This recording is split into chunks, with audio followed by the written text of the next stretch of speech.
I refused a peerage, which is with Lord Cleese. I'd always supported a middle party in England, and I liked the leader very much, Paddy Ashdown. And when he retired, he said, "Would you go to the House of Lords and talk to Bill Rogers, who was one of the key people?"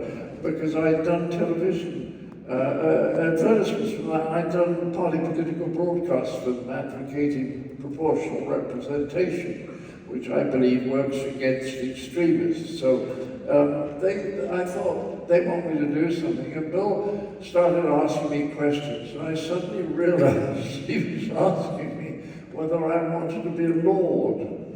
And I was very tempted, of course, because it would have annoyed the other Pythons. If they had to address me as my lord. But then they explained that I needed to be there in the winter in London to vote in the House of Lords, so I passed on that. And this young lady was saying that you have an animal named after you. Yes, I do. This is the honor that I have, which is very special. A Swiss gentleman in Zurich, I've forgotten his last name, Eric, rang me up and said, I am a fan, and he said I'm a zoologist, and I've just been in Madagascar, and I have actually discovered a new species of lemur, and it's been officially designated a new species. And he said, "May I call it after you?"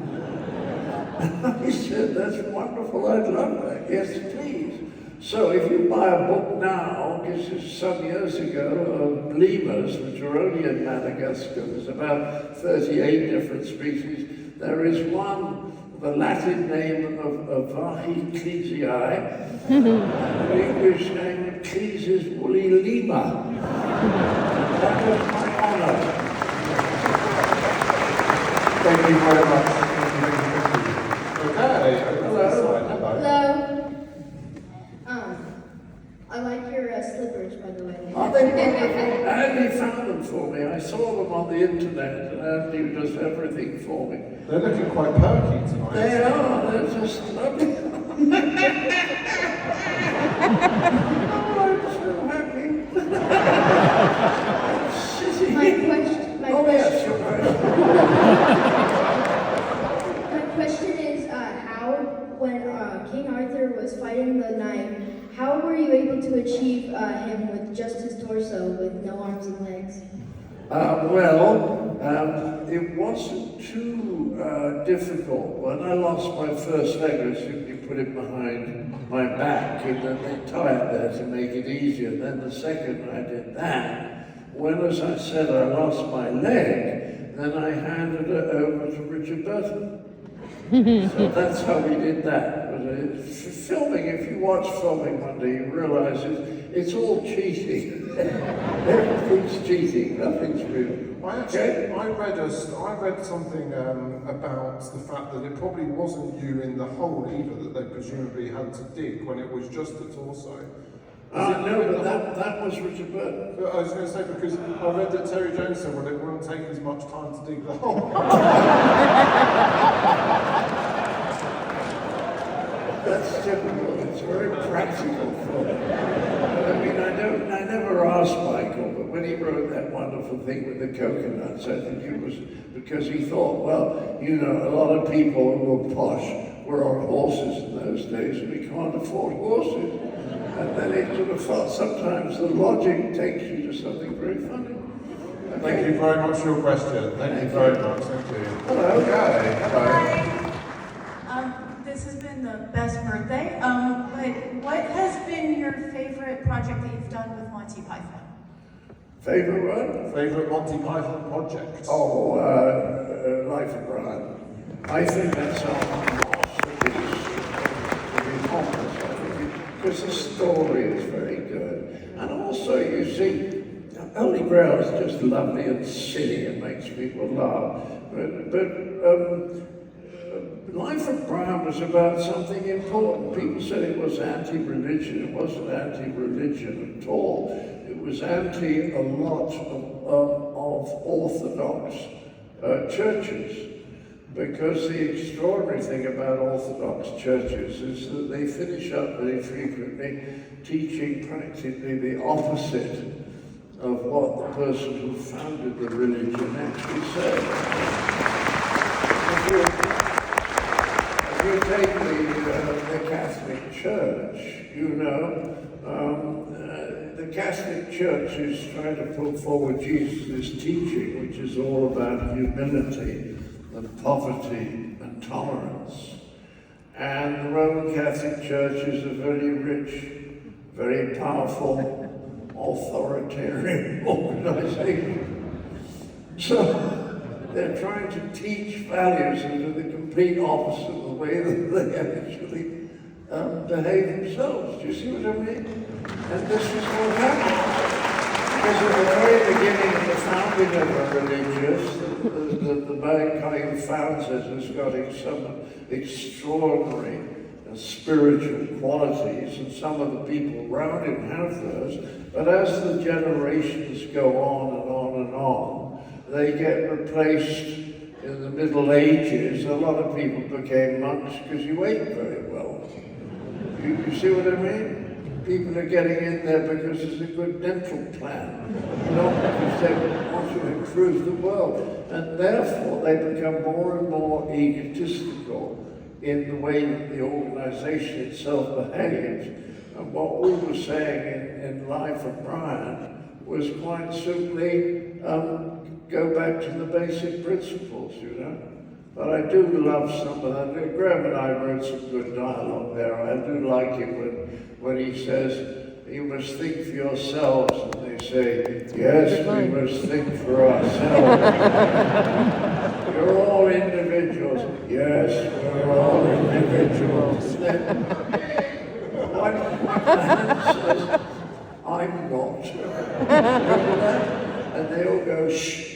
I love that moment. Thank you very much. Thank you, and happy birthday. Happy birthday. Happy birthday. Hello, Pat. Hello. Hello. I wanted to know what it was like to shift from filming television like Flying Circus to a feature-length film with the Holy Grail. Did the transition come with unique challenges? Yes. Mainly that when we were making the television series, we were in a nice, warm, dry studio. Like in the middle of making a film, we were out on the Scottish countryside or hillside, you know, with the rain starting always at about 8 o'clock in the morning. But the main thing is it's just terribly different. I mean, from a performer's point of view, if you make a mistake on film, it really doesn't matter because you just do it again. And you do it again and again until you got a scene or a take that everyone likes. Whereas on television, basically every show is a first night. And if you blow it, if it's live, as a lot of my television was, if you believe that, 1960s, a lot of it was actually live when I was working with David Frost, and you made a mistake in front of 14 million people and you feel pretty stupid. So it's a completely different feeling, because the main fear of actors, even in the theater, is that they will forget their lines, because if you do forget your lines, you feel such an idiot until you learn the trick of staring at one of the other actors, which then makes the audience think, oh, he must have forgotten. But it's hugely different as an experience, you know, just hugely different. I mean, in television, you go through the whole show in 2 hours. Filming, it's spread over 6 weeks or something like that. And the only trouble about filming is that it does take your life over, because you start very early and you finish very late. You go on doing that every day for 6 weeks, and your life disappears, you know, because it's like being back at school. You know, the third assistant comes up to you and says, Mr. Cleese, we'll be picking you up in the morning at 5:45. And you can't argue. It's like being in the army. So it's for obsessionals. That's why I don't do much Thank you very much. Thank you. Okay. Back over to this side. Hello. Mr. Cleese, you've talked about writing with Graham Chapman, but was there a particular Python or Pythons you felt you had great chemistry with when it came to acting on screen? Yes, with Michael. I always love working with him. I think it's like if you're very good at tennis with someone who's exactly the same standards, it doesn't matter really how good you are, but if you play with someone who's exactly at your level, you have good games with them the whole time. And I always felt that with Michael, because sometimes when you're acting with people, a little bit of you is worried about their performance, and you never do that with Michael. And we seem to be able instinctively to play off each other. And so that was the nicest thing. But in writing, I did at one stage, I tried to get to break up the writing partnerships, and I actually wrote one or two sketches with Michael, the one about Hilter in Minehead, and I wrote one with Eric Idle, and I thought that was a good idea, but the others all wanted to revert to the original partnerships, which was a shame, because when I wrote with Eric, it was something that was a bit different from everything else that had been written. It was a shame. Thank you very much. Okay. Thank you. Okay, we've got time for a couple more. Over to this side. Hello. Do you have any advice for how to stay light and silly and bring that out in others as well in daily life? I think wearing those is a good start. I think if you turned up at your office on Monday morning, I tell you what it is, and I think the trouble with old people is that they want to want to feel they're important. And when people want to be important, they don't fool around anymore. They don't have fun because they feel they ought to be dignified. You see what I mean? So I think the great thing is humor, because humor has got a lovely democratic effect. You can't be very pompous in a humorous atmosphere. It just doesn't work because it becomes to look stupid. See what I mean? Whereas if you're just playful, if you are in a restaurant and the waiter, make a joke with the waiter early on, and then there's he's no longer someone who's doing your bidding.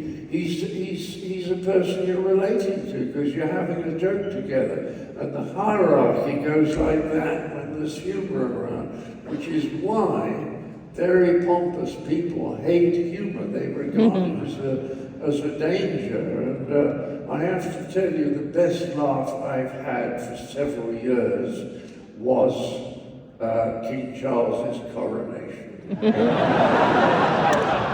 My wife was watching it on television. I never watch those things because they irritate me.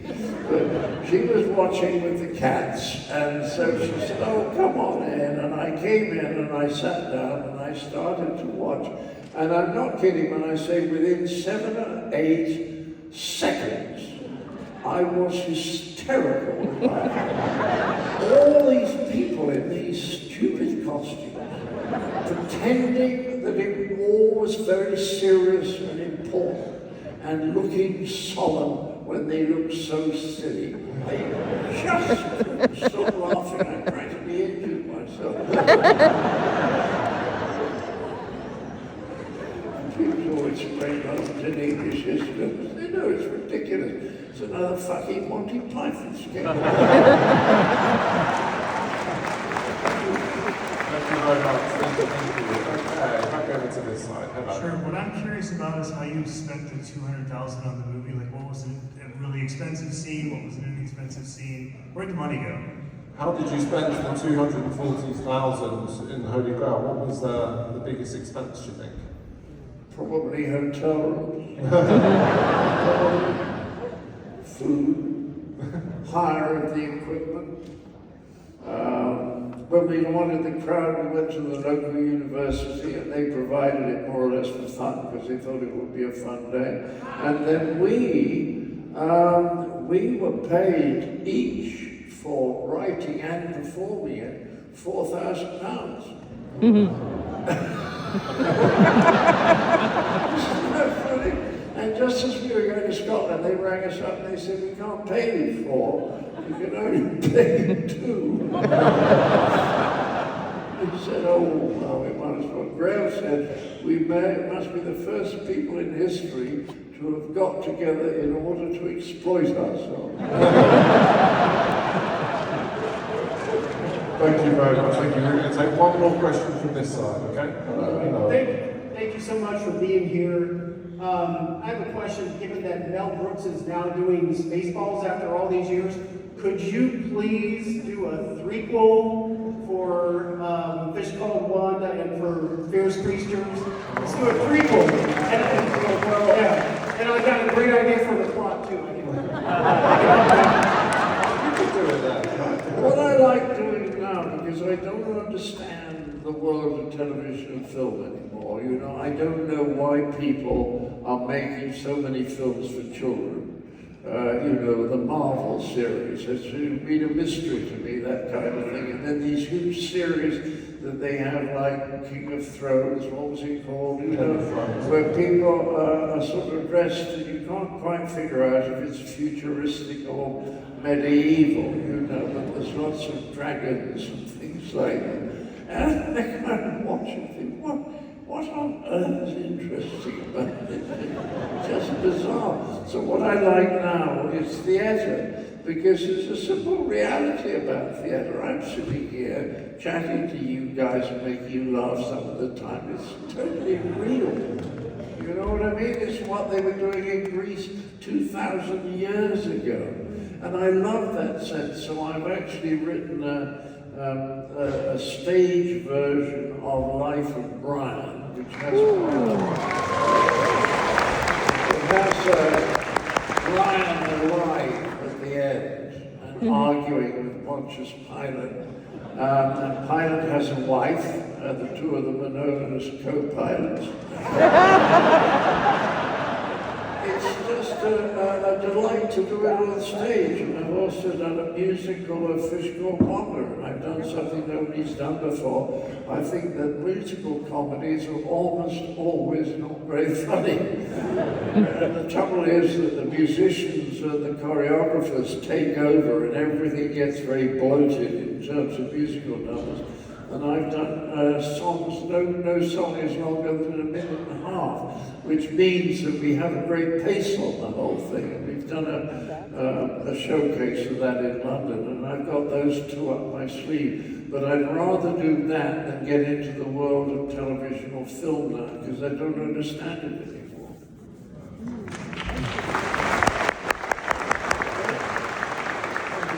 That's all the time we have for questions tonight, but we are going to send you guys our email address, so anyone who didn't have their question answered, John's going to be answering them on your site. I think we should give the guy with the beard. I mean, it's incredible.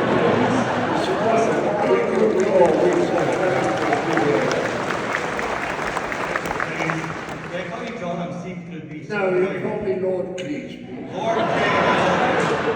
You've been such a great committee. I actually have 3 questions for you. Would you like to give a shout out to your college you went to in school? And how many characters did you play in the Holy Grail? And what was it like to make love to Jamie Lee Curtis? Oh, people often ask me if I slept with Jamie Lee Curtis, and I really can't remember.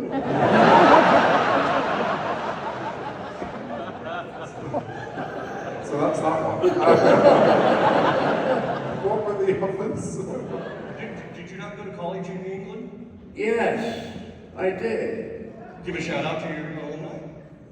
Why? I mean, that's one of the stupid things about Americans, is that they go around with T-shirts on with the name of the school they went to. I mean, what the fuck?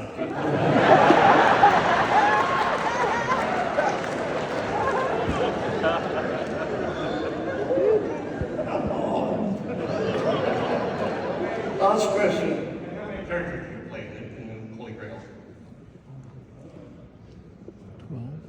6 or 8, something like that. 6 or 8.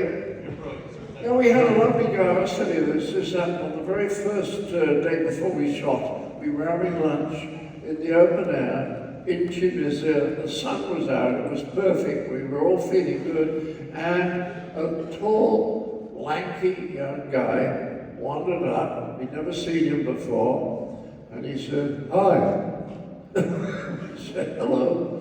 He said, "My name's Howard. I hitchhiked from Chicago. Can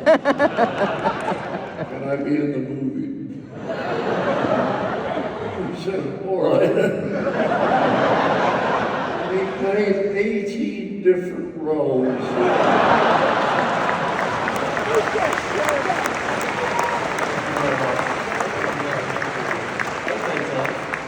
I want to tell you about Graham Chapman because 3 days ago was the anniversary of his dying, and Michael Palin and I and Pete Cook, we were all there at the moment when he died.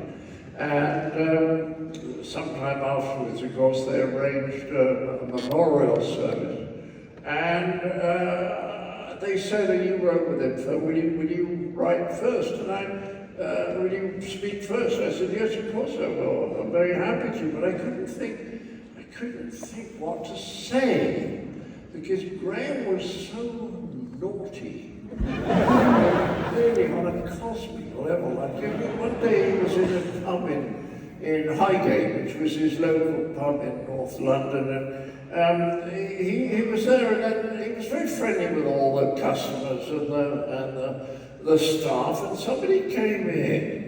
Some fellow had never been there before, was rather rude to the barman, who was a friend of Graham's, and then ordered his gin and tonic, and when the waitress brought it to his table, he made a couple of sleazy, slightly sexual remarks, and Graham really didn't like it. He got up and he walked over to the guy's table, and when the guy looked up, Graham unzipped himself and took his willy out and took the guy's gin and tonic.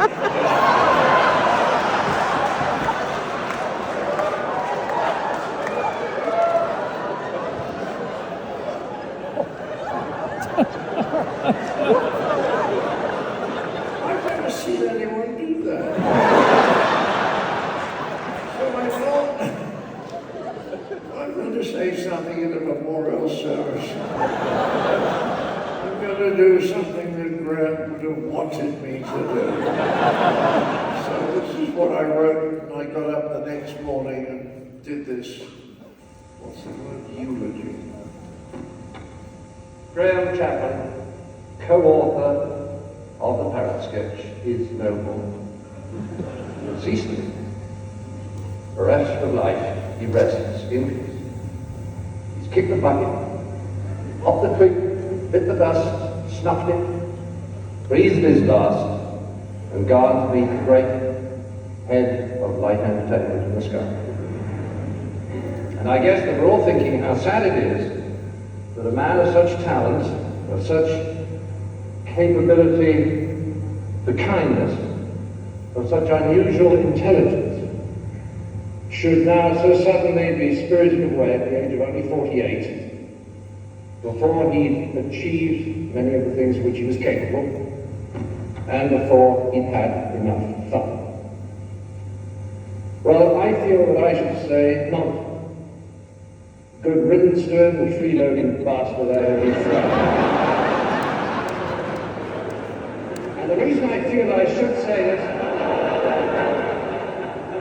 this is he would never forgive me if I didn't, if I threw away this glorious opportunity to shock you all on his behalf. Anything for him but mindless good taste. I could hear him whispering in my ear last night as I was writing this. "All right, Cleese," he was saying, "you're very proud of being the very first person ever to say shit on British television. If this service is really just for starters, I want you to become the first person ever at the British Memorial Service to say fuck."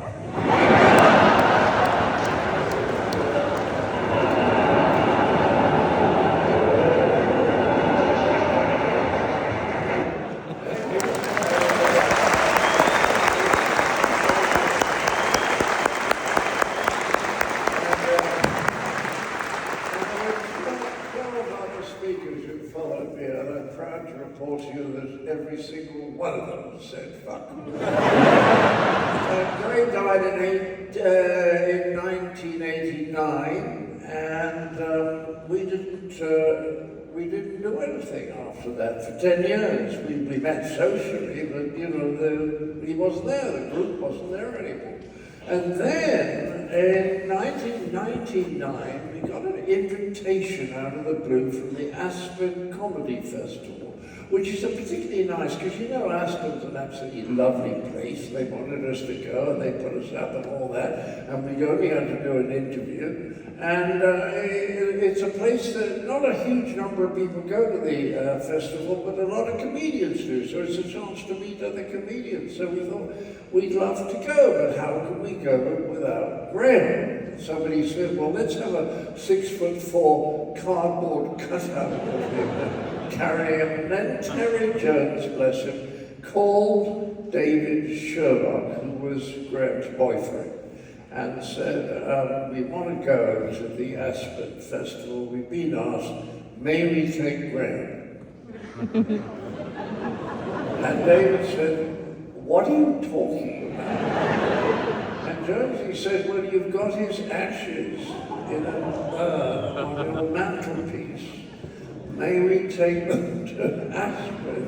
And David said, that is hilarious. He said, Graham would love to come. So we crossed the Atlantic and up to Aspen, and then before we went on to be interviewed by Robert Klein, we went out in front of an audience and we said, look, here he is, he's still with us. And we put him down there, and you see, we can't do anything without him. And then we all went and sat down, and Robert Klein came on and interviewed us, and then Robert Klein asked me this question.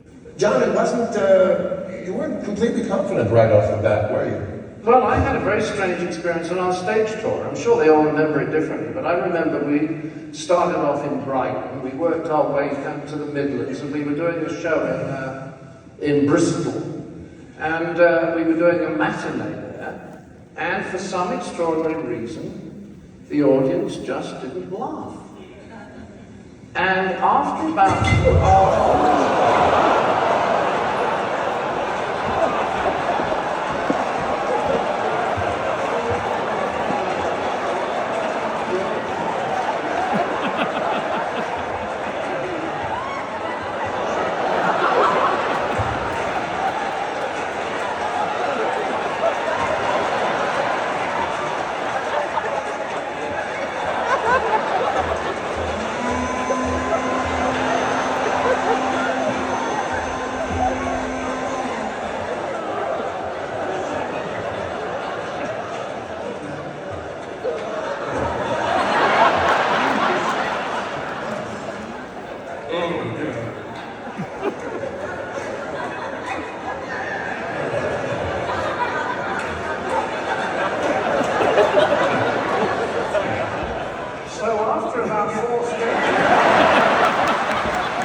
Immediately after the show, Eric Idle said to me, that was the biggest laugh Graham ever got.